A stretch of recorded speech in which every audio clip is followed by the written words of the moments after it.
वाणी तेरी अमृत वाणी प्रभु दिव्य वाणी तेरी अमृत वाणी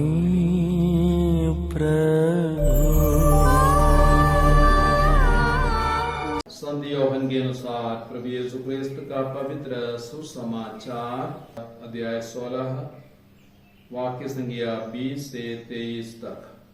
यूहन्ना के सुसमाचार अध्याय 16 और विशेषकर वाक्य संख्या 20 और 22 पर मैं प्रकाश डालना चाहूंगा। और यूहन्ना 16:20 में प्रभु यीशु कहते हैं, मैं तुम लोगों से यह कहता हूं, तुम रोओगे और विलाप करोगे, परंतु संसार आनंद मनाएगा। तुम शोक करोगे, किंतु तुम्हारा शोक आनंद बन जाएगा। तो प्रभु यीशु शिष्यों से कह रहे थे विदाई के अवसर पर, तुम रोओगे, विलाप करोगे, लेकिन संसार आनंद मनाएगा। क्योंकि प्रभु यीशु का दुख भोग, क्रूस मरण, निंदा, तिरस्कार सब कुछ बहुत ही निकट था। और उस समय शिष्य बहुत दुखी होने वाले थे, बहुत आतंकित होने वाले थे, भागने वाले थे यीशु को छोड़कर। और तब संसार क्या करेगा? शिष्य रोएंगे, प्रेरित रोएंगे, विलाप करेंगे, संसार क्या करेगा? संसार आनंद मनाएगा। लेकिन वो आनंद कैसा आनंद है? वो क्षणिक आनंद, और हम कह सकते हैं शैतानी आनंद है। दूसरों की दुर्गति पर, दूसरों के दुख संकटों पर आनंद मनाना, यह शैतानी आनंद है। संत पौलुस हमसे कहते हैं, आनंद मनाने वालों के साथ आनंद मनाए, शोक मनाने वालों के साथ शोक मनाए। यही सही मनोभाव हमारा होना चाहिए। तो संसार आनंद मनाने जा रहा था, वह शैतानी आनंद था। लेकिन यीशु शिष्यों से कहते हैं, तुम्हारा शोक आनंद में परिणत हो जाएगा। और कारण क्या है? वह पुनरुत्थान पर निर्भर आनंद था। क्योंकि यीशु का पुनरुत्थान होने वाला था। मैं तुम्हें फिर देखूंगा, अर्थात पुनरुत्थान के बाद मैं तुम्हें फिर देखूंगा और तुम आनंद से भर जाओगे।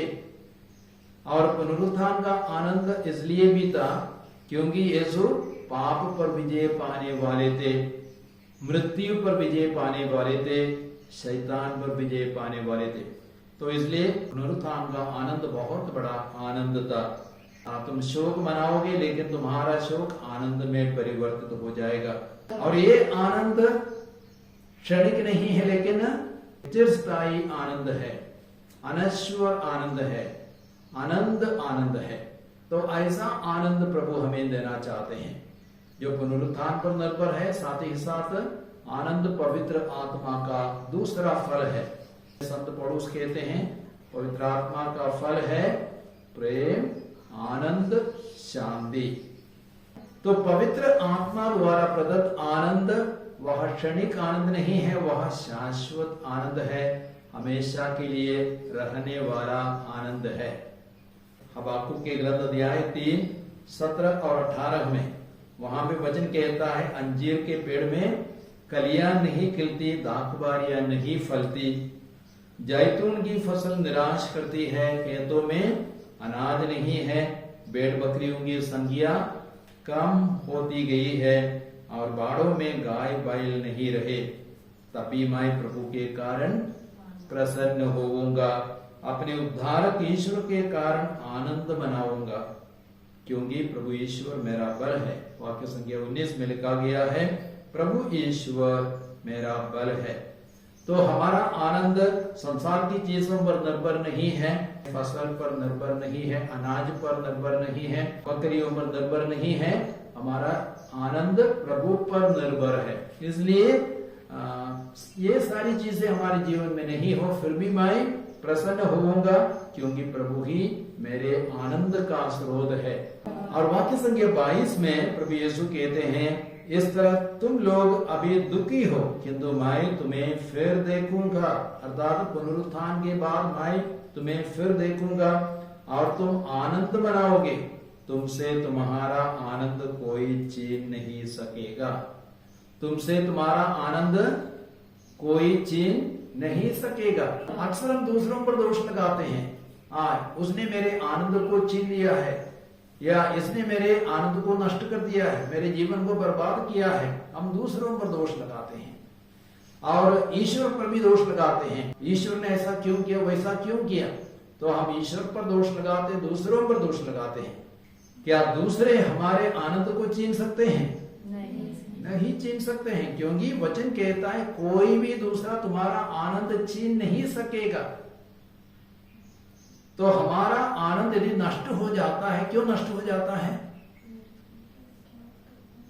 हमारे गलत मनोभाव के कारण, हमारे गलत प्रत्युत्तर के कारण, यानी हमारे दृष्टिकोण के कारण, गलत दृष्टिकोण के कारण, गलत विचारों के कारण हमारा आनंद नष्ट हो जाता है।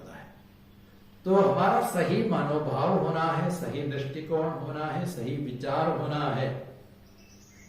एक आदमी एक पुरोहित के पास आया और बोला, फादर मेरी माँ जीवित है और बहुत समस्याएं खड़ा कर देती है, मैं उसको संभालने में असमर्थ हूं और इसलिए मैं आनंद से वंचित हूं।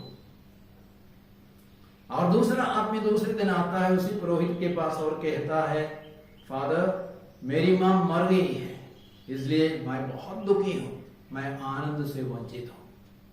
तो एक आदमी बोल रहा था मेरी माँ जीवित है इसलिए मैं दुखी हूं, दूसरा आदमी बोल रहा था मेरी माँ मर गई है इसलिए मैं दुखी हूं।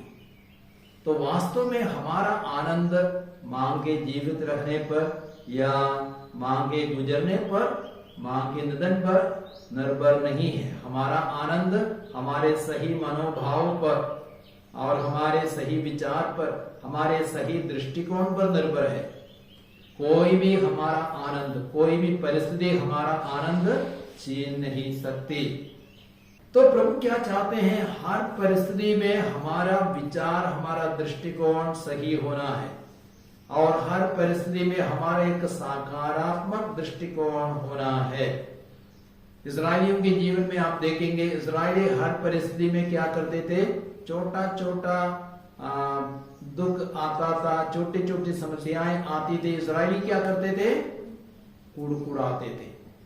कुड़कुड़ाना उनकी आदत बन गई थी। हम देखेंगे गणना ग्रंथ अध्याय 21 वाक्य संख्या 4 से 9 तक में, इजरायली होर पर्वत से नीचे उतर कर वे लाल समुद्र की ओर बढ़ रहे थे। यात्रा करते करते उनका धैर्य टूट गया। तब वे ईश्वर के विरुद्ध, मूसा के विरुद्ध गुनगुनाने लगे, कुड़कुड़ाने लगे। क्यों आपने हमको मिस्र देश से निकाला और क्यों मरुभूमि में लेके आए और यहाँ हमें भोजन नहीं मिलता है, हम रूखे सूखे भोजन से ऊब गए हैं, मन्ना खा करके ऊब गए हैं। तो इस्राएली मूसा के विरुद्ध, ईश्वर के विरुद्ध कुड़कुड़ा रहे थे। तब क्या हो गया? ईश्वर ने क्या किया? विषैले सर्पों को भेजा, सर्पों के दंश से कई सारे इस्राएली मर गए। तो जब हम कुड़कुड़ाते हैं कौन आता है? शैतान आ जाता है जब हम कुड़कुड़ाते हैं, और शैतान हमारे आनंद को छीन लेगा और उनके जीवन में मृत्यु आ गई। दानियल के ग्रंथ अध्याय 3 में देखते हैं, शद्रक मेशक अबेदनेगो भट्टी में, आग की भट्टी में फेंके गए थे और उस समय उन्होंने क्या किया? कुड़कुड़ाया नहीं, किसी की निंदा नहीं की, किसी के ऊपर उंगली नहीं उठाई, लेकिन उन्होंने अपने पापों को अंगीकार किया और उन्होंने प्रभु की स्तुति प्रशंसा की, प्रभु को धन्यवाद दिया। तब ईश्वर ने क्या किया? स्वर्गदूत को आग की भट्टी में भेजा और आग की लपटों को बाहर की ओर भेजा और शीतल हवा से भट्टी को भर दिया और शद्रक मेशक अबेदनेगो तीनों सुरक्षित रहे। तो हमारा सही प्रत्युत्तर होना चाहिए, हमारा सही विचार होना चाहिए, हमारा सही मनोभाव होना चाहिए और हर परिस्थिति में हमें प्रभु को धन्यवाद देना है, प्रभु की स्तुति करना है। और एफेसियों के पत्र अध्याय 5:20 में संत पौलुस क्या कहते हैं? ईसा मसीह के नाम पर सब समय सब कुछ के लिए पिता ईश्वर को धन्यवाद दे। ईसा मसीह के नाम पर सब समय सब कुछ के लिए पिता ईश्वर को धन्यवाद दे। यदि हम सब समय सब कुछ के लिए पिता ईश्वर को धन्यवाद देंगे, हम आनंदित रहेंगे, हम दुखी नहीं होंगे, निराश नहीं होंगे, हम लोगों में हिम्मत रहेगी और शक्ति रहेगी। तस्सलुनीकियों के पहले पत्र अध्याय 5:16 से 18 तक में संत पौलुस क्या कहते हैं?